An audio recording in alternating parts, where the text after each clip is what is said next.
So a few episodes back, I mentioned that there would probably be a second EPCOT video. This one's going to be more on the shorter side and probably work up an appetite, because we're talking all about the EPCOT International Food and Wine Festival. We decided we needed a date day just to eat and drink without the kiddos. Shout out to my mother-in-law for taking them that day. So we planned a day just for that, and who would have thought a day at a park with minimal rides could be so much fun? JK. So we started out late to the park, and we didn't plan on being there all day. We took the Skyliner over and began our taste trip around the world. We started with Belgian waffles. I chose the chocolate, and how could you go wrong looking at this? It was quite a treat.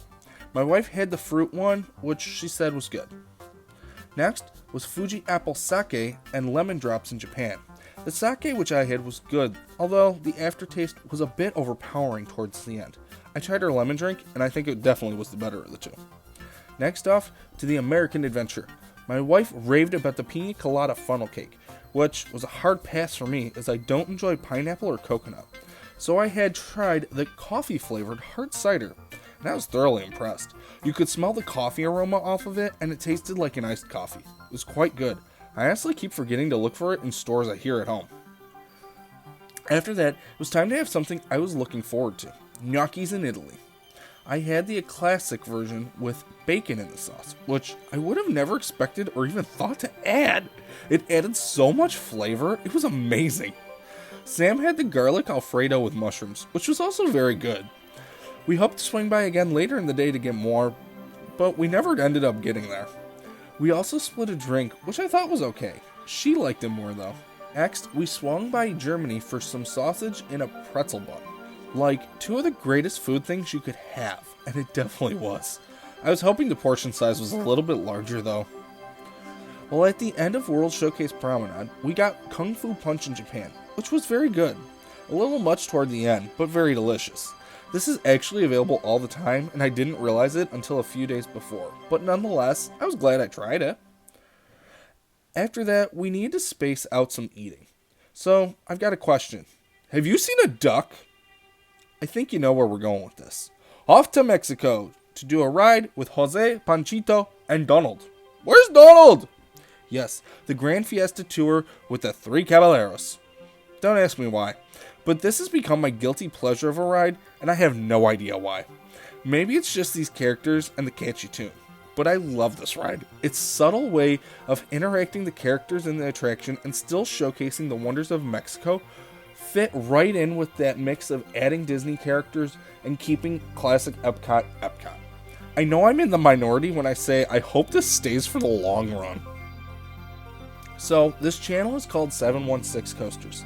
For those of you who don't know, 716 is the area code for Buffalo, New York, and we're famous for a few things. Snow. Ugh, it's snowing right now as I'm recording this voiceover. Not making me feel better here. The Bills.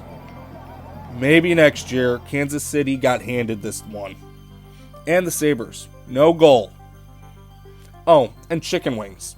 Here we just call them wings. So we were a bit biased when it comes to trying wings out of town. But that doesn't mean we're afraid to. So, even though skeptic, we did. We headed to the wing station at the Odyssey. Sam got the garlic parm, which is one of her go-tos. And she said they were solid, pretty good for not being from Buffalo. I tried the sriracha lime. I debated the buffalo, but I wanted something different. These were surprisingly flavorful and had just the right amount of heat for my palate. We also split this really awesome strawberry lemonade hard cider that I really gotta look up in the food and wine thing because I need to buy more. If I can get it here. Anyway, all the wings were solid. And if you want good recommendations the next time you come to Buffalo to visit Darien Lake or Niagara Amusement Park, let me know. I can give you a few good ones. Okay, at this point, we're seriously stuffed and we needed a break. I've always loved the monorail since I first saw it on my first trip in 2000. And any chance I get to ride it, I take it. So I suggested taking a ride to kill some time between food and to get some time in the AC. And we did just that. I also kind of wanted to see what was going on behind the construction walls in the center of EPCOT. I enjoyed getting that sneak peek, even if it's just a new festival place and the Moana Journey of Water attraction. We debated going on Soarin', but the line was long, so we went to go pay Figment a visit instead. Seriously, this ride deserves a refurb, and one that will bring it back to the glory from before I was around. But until then, at least it's nice to still see Figment front and center in this ride, even if it's a meh ride at that. Disney, it just takes one little spark of inspiration and some imagination to fix the damn ride. From there, we got a call for a boarding group for Guardians. This was now my third time, and this solidified to me that this is the best coaster at Walt Disney World. The airtime, the smoothness, the re-rideability. Such a great addition to EPCOT. I even found more Easter eggs in here than I did on the first one, pertaining to EPCOT's past. This was Sam's first time on this ride, and her favorite ride at Disney is Flight of Passage.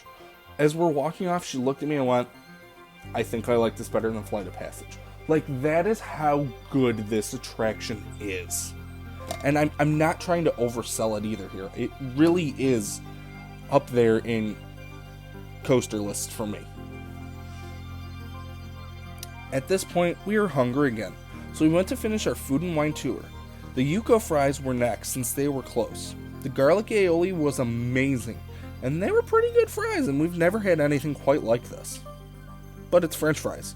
Any kind are usually good. From there, I had to get the beef brisket poutine from the refreshment port. I'm a sucker for any kind of poutine. It's like my number 2 food.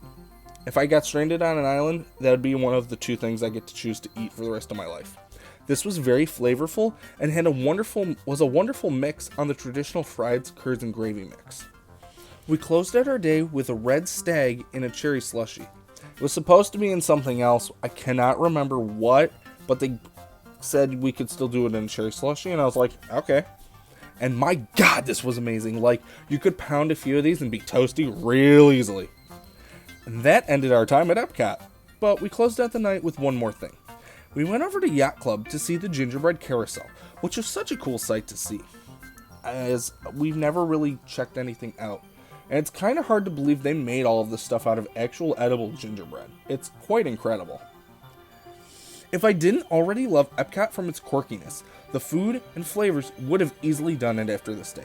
It was a nice, chill, adult day. It was a great way to spend an afternoon and part of an evening, and a great way to expand your taste palette.